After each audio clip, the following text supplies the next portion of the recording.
Hi, I'm Haley with the Cozy Kangaroo, and I'm going to show you how to wear your baby on your hip using a ring sling. I'm also going to highlight some of the bigger problems that I see parents do when they're trying to do this carry. So the first thing I do in any ring sling is I make sure that the fabric around the rings is evenly distributed and that the edges are isolated on either side. To do this, easiest way to do this is to take the tail, find the edge, and trace it back. As you loosen and tighten your ring sling, sometimes these edges get caught in the middle here, so you just want to pull it to one end.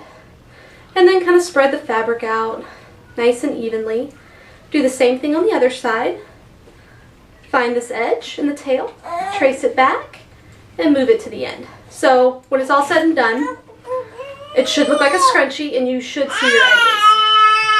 Then I find out where I want to put my rings. Since I'm right-handed, I personally like the rings on my right shoulder so I can have my dominant hand free and my baby on my left hip. So I'm going to hold the rings in my right hand, tail facing out, slide my left arm through the pouch and over my head. Alright, and this is a comfy Joey ring sling. It's unpadded, so I'm going to take the shoulder piece, cup it over my shoulder, and start the rings up nice and high. So when I go to tighten my baby, these rings will fall right where I want them, which is in the hollow of my shoulder. So move those up. Make sure it's nice and flat in the back and not twisted. And you want just enough room to get your baby in. Harper's 9 months old, so this is about all the room I need. The bigger the pocket, the more you have to adjust. So make your life easy. Here you go, you want to hold that? Alright, so I'm going to take Harper. She is 9 months old. She's going to go on my left shoulder. I'm going to support her with one hand.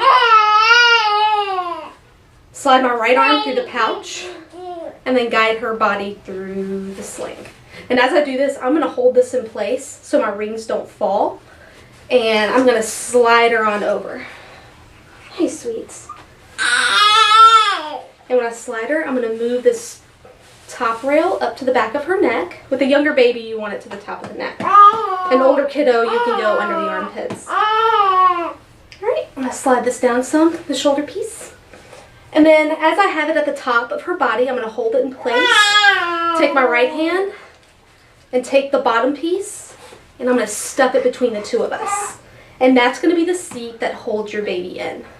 So if you look down, you can see fabric in there. To reinforce it, if you are concerned, you want to hold that? Here you go. What you can do is you can take your hand, right or left, reach in, and kind of give that a tug. And that'll make sure you got a good seated position. So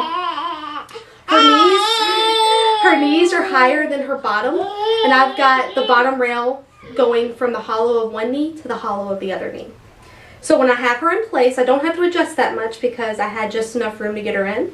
Hold her little booty. I'm going to tighten the top piece up first. So I'm going to grab the edge of the tail that's closest to us. I'm going to go up and over, just like you would aim for her shoulders. You don't want to take all your fabric and pull it down because you're not going to tighten. So once I get the top rail nice and snug, I'm going to take each piece of the tail and I'm going to tighten strand by strand. Still going in that up and over position. And a good way to think of this is the edge that you started tightening first. This top edge will tighten the top, and this bottom edge will tighten the bottom rail. So you want to get everything tight from the top all the way down. So fabric's nice and flat. It's nice and flat in the back. You can even kind of pull this down some if you want the weight distributed more. And there you have it. This is the hip carry with a ring sling. Thank you.